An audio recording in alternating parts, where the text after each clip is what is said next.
On Saturday, Colin Kaepernick will finally get his chance to work out in front of NFL teams. Kaepernick last played in 2016 and was last heard of when the NFL decided on a cash settlement in the collusion case. Warren, what do you think will come of this workout, or is this a PR stunt? So this is an interesting topic. I'm kind of excited to see what happens on Saturday. Because honestly, this all came out of the blue. You know, I mean, to me, and my whole feeling about this whole topic was, I thought I'll never ever see the guy play in the NFL again. So to hear now that he's getting a workout, my initial feelings was, man, that's good for him.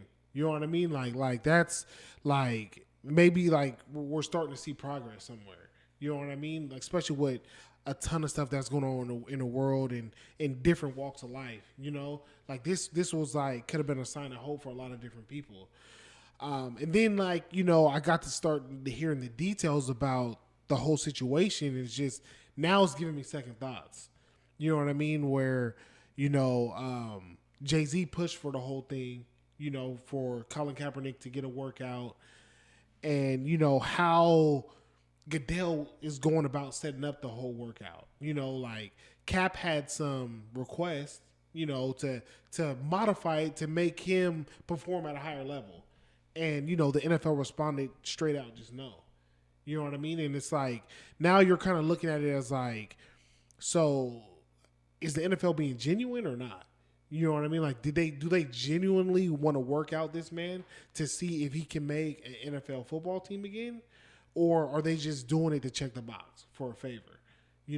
So I mean that's just one avenue I heard of, and then I mean another avenue I heard of was like NFL lawyers being involved. Where they're kind of doing it to cover their ass just in case um, another lawsuit comes about.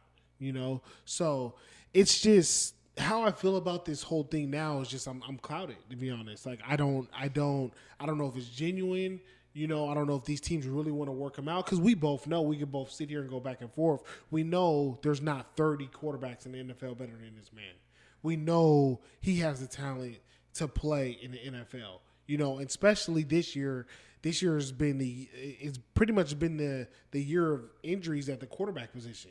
I mean, there's been a ton of guys that gone down at quarterback, and you're telling me Colin Kaepernick can't come off the street and compete tomorrow? Like, I believe he can. You know what I'm saying? So, I'm like super curious to see what happens after Saturday and to hear what goes on at this event. I mean, I know it's a private event, but just the parameters of how the NFL set it up. It's like you're going to set up on a Saturday. This is the stretch run to make the playoffs. A lot of teams, a lot of head coaches and GMs are not going to be there to watch Colin Kaepernick, work out. And those are the guys that are essentially making a call on this guy. I mean, it's just, to me, it's crazy. Like, I want to know, like, okay, who are the teams sending? Are they sending a GM or some type of coach, or are they just sending like an assistant? You know what I mean? So I'm just super curious to find out what happens at this event and what happens after event. I feel like it go one or two ways. I mean, if the guy gets a contract, he gets signed, then maybe the NFL was being genuine about the whole damn thing, But if he doesn't get signed, and 2 months from now, 3 months from now, we're still at the same point where guys like Mason Rudolph has a job and not Cap, then what are we talking about? What was it really about? I mean, it'd be a PR stunt. Yeah, when I first read the headline, I was just kind of blown away because it was just so out of the blue and such a random time Mm-hmm. during the year. You have this man going ahead and doing a workout in the middle of November. Like this isn't mellow in the NBA where we're just now heating up into the first month, going to the second month of basketball. You know, um, it to me the first thing that I came to mind for me was just, yeah, it's middle of November. We're coming up on week 11. What is really going on? Mm-hmm. You know, I think Eric Reed had a really head-on response to it, as it's really disingenuous. You really think of why now? Like, when you think of why now, there's so many different dynamics that I can say, well, why now? Right. The trade deadline is passed. So why now give him a workout? Because the team can't do nothing. Just for the sake of conversation, Chicago says, okay, we want to go ahead and we want to sign Cap. Well, what are they going to do with Mitch Trubisky now? Because at this point in the season, you can't trade him. No. You can't offload him somewhere. No. So now you're going to sit on trying to take on this Kaepernick contract, and now you're going to have to sit on Mitch Trubisky's contract? They'd probably essentially sit him like they sat, how like Tennessee sat. Mariota? Yeah. Yeah, but you're not having how much do you think Cap's contract is going to be for? Because Cap's contract is going to be way more than a Tannehill contract. Well, I mean, how much do you think they would offer Cap in a contract? To me, it's tough. I don't think they would give him a big contract. In my opinion, I don't think they would offer him a big contract. Depending on how he works out, I could see him doing maybe a 2-year. 2 year? Getting a 2-year. How much? What's the money? Oh, man. That's the tough part. Depending on the workout, maybe. I mean, what did Antonio Brown get for almost a 1 year with the Patriots? Pats? Like $8 million, right? Something like that. I mean, 1 year, $8 million. So you're thinking about Cap 2 year, $12 million? But I think that's high because, I mean, you look at AB, he's more of a proven commodity. I'd give AB $8 million because you know what you're going to get. I mean, with Cap, man. But and this is where the two sides are going to have a hard time meeting, is because Cap thinks like, okay, here are my accolades. I am a Super Bowl quarterback. I've been to the big dance. True, that's true. I do have I've won divisions, division titles. Or conference titles. I have went ahead and finished first in my division. I am playoff tested, right? I have all of this battle tested and all these accolades that I have in my corner. So I'm going to expect a certain amount of money. Whereas a team's going to come out and say, well, you haven't played in 2 years. 3 years, yeah. Yeah, since 2016, right. 3 years. I don't care what your workout is. This is where it's going to try to get kind of hard. Because, like I said, you have a team that is going to have to eat a contract for the remainder of this season. Mm-hmm. Chicago would be a prime example. Well, Mitch, I mean, in Chicago, what's in their pocket, Mitch is still on his rookie deal. He hasn't they haven't extended him or anything. So he's still on a rookie deal, which will be good for them because I think after this year they could pretty much, part ways. With Cap, you give him a prove it to me type deal. Like you probably start low on guarantees, ton of incentives. You know what I mean? So almost like a Richard Sherman contract. Exactly. I would say 2 years. Or I mean, if you're bringing in Cap, you're not bringing him in to sit. Period. No, not at this point. At this point in the season, if the Bears, we're just speaking hypothetically, if the Bears were to bring him in at this point of the season, you got to play him. So I would give him a contract that's more fitting for the rest of the year, and it's a prove it to me contract for the rest of the year. So you got to give him reasonable numbers to hit, and reasonable incentives, but I would offer him, a prove it to me deal for the rest of this year. Like, listen, we'll pay you $2 million, maybe $1 million or $1.5 million for the rest of this season. With you could probably make as much as $3 million, maybe $3.5 million, if you prove it. You know what I mean? You show us that you can still play this game at a high level. To me, that would make sense if the Bears make that type of move, and then cut bait with Trubisky at the end of the year, and then we'll see what happens with Cap. They could either re-sign Cap, or they could cut him and let him go, where anybody could pretty much shop him. Yeah, you know what I mean, and then take a quarterback in the draft. I mean, ultimately, I feel like that's the best thing the Bears should do. But nobody knows how Cap's gonna he's going to perform in this workout. I mean, Well, there's rumors too though that the NFL has gotten wind that Cap hasn't really been waking up at 5 a.m. 5 days a week to work out. right. That's kind of the feeling I got when he asked to change the date, or his team asked like, let's change the date. Well, the thing is that they had told him, I think it was Tuesday morning. They told him Tuesday morning and said, look, we're going to schedule this workout. Do you want to take it or not? Right. And then they were like, well, can I go ahead and let me get, or, it's going to be this Saturday. Well, can I get some extra time? Right. Like, you don't, for one, for those that don't know, in the NFL, workouts are not scheduled on a Saturday. No, they're not. They're not. There's a lot of things that are going on a Saturday. Right. You have coaches and GMs getting ready to fly out and get ready for Sunday. Mm-hmm. They're not. And another thing, too, that was really puzzling to me is that out of all places, they scheduled it in Atlanta. Yeah. Like, you're talking about, like, down south. Mm-hmm. That's not central to anything.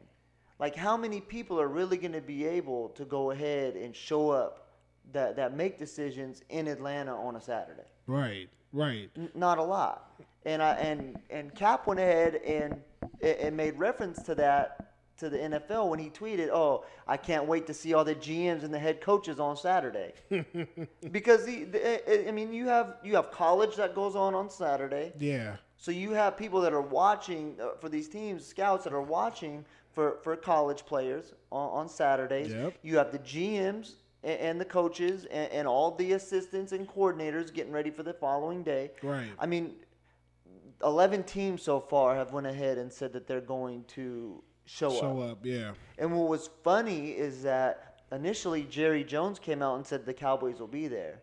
But on that list of 11 names, because initially Cap's team asked the NFL, well, can we get the list of people that are verified, that have said that they're going to be there? And they said no. Yeah, that RSVP'd. Yeah, and they said no, we're not going to provide that to you. Right. And then they came out after getting a little bit of pressure, 11 teams. But the Cowboys weren't on that list. And then New Orleans said, we're not going to be there. We're just going to let you guys know flat out we're not going to be there. But they don't have a quarterback problem in New Orleans, so it makes sense. They don't have a quarterback issue. And you and I have discussed this before, is that it's not as easy as some people think for Kaepernick just to go ahead and come in and get a job. Right. Like, I agree with you 1,000%. Mason Rudolph, it's crazy to think he has a job in the NFL, but Cap doesn't. The way that man looked yesterday. Terrible. Good God. But on that same token, you wouldn't be able to run Kaepernick where Rudolph is at because you still have Big Ben coming back next year. True. And that's what a lot of people don't really tend to look at. They just look at, well, Kaepernick doesn't have a job right now. Yeah, but where is he? There's not really too many places he's going to be able to fit. You can't fit him in Washington because even though Haskins is now taken over, I mean, you're not going to sign Cap to go ahead and take on a longer contract because you already have someone that you're grooming and getting ready to play. Right. I mean, Carolina.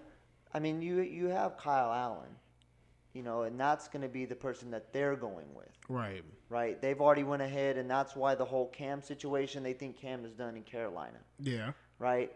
I mean, not in San Francisco. Maybe in San Diego.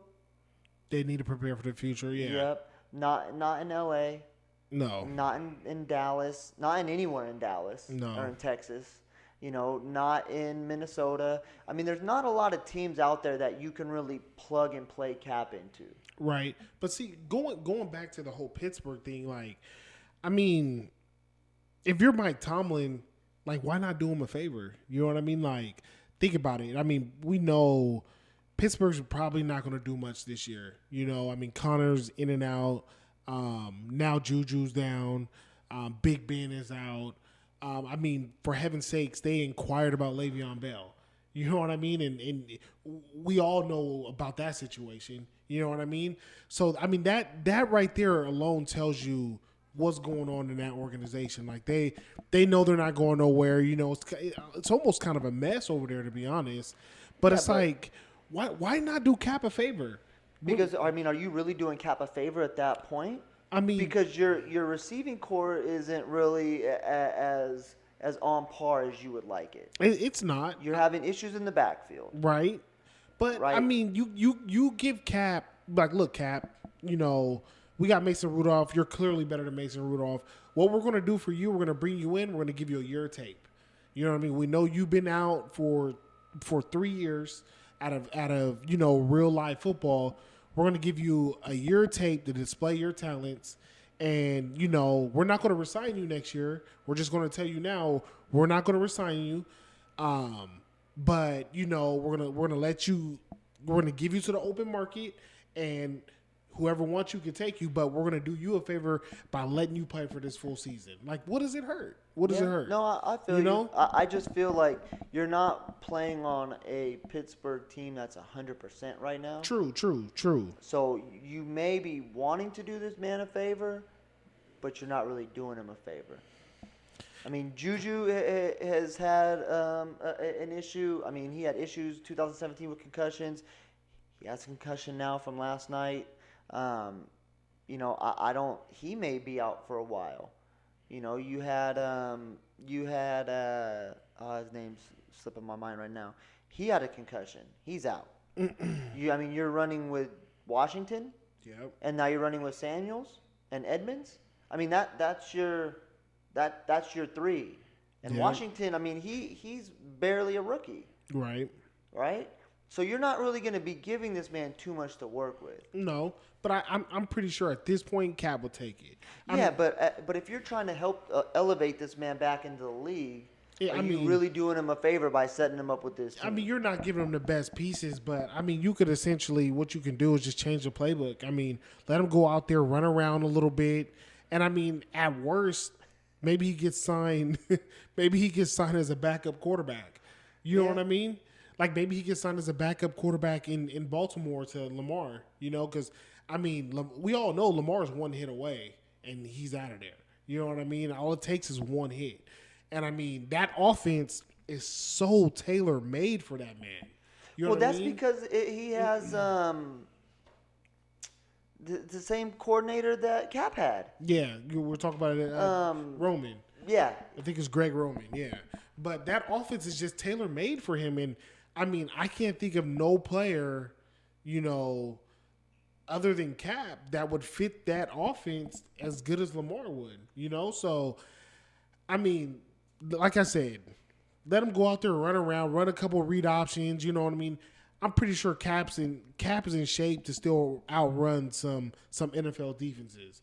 But I don't know. I mean, I don't see. I mean, even Miami. I mean, let's do you a favor. I mean, but they have. I feel like they have better weapons than Pittsburgh. Yeah, but you're getting ready for the draft next year with your $2 million draft picks, first rounders. True, but I mean, the way they've been looking at past couple of weeks, they're playing to win. I mean, they're on a 2-game winning streak. I think they've already lost the Tua sweepstakes. They're no longer in those sweepstakes for Tua. Yeah, I think Bengals now are about to. That's Cincinnati's race. They can sneak up and grab Tua. I mean, they need a quarterback. No, they do most definitely. But I don't know, the whole Cap thing. I feel like Saturday is going to be crazy media wise. It's going to be a media frenzy come Saturday. And like I said, I'm interested to see how it goes. To be honest, like. One way or the other, like we're gonna find out the NFL's hand by the way this goes. If he gets signed or if he doesn't get signed, we're gonna figure out like what the NFL really meant by holding this workout. So we'll see Saturday. Thank you for tuning in to another episode of At the Office. Make sure to like, comment, and subscribe. Also hit that bell notification so you can get notified every time we upload. Also, check our friends out at Red Pill Station on both Instagram and YouTube. You can also catch us on all our socials at Real at the Office on Instagram and Twitter. Make sure to catch you on the next one.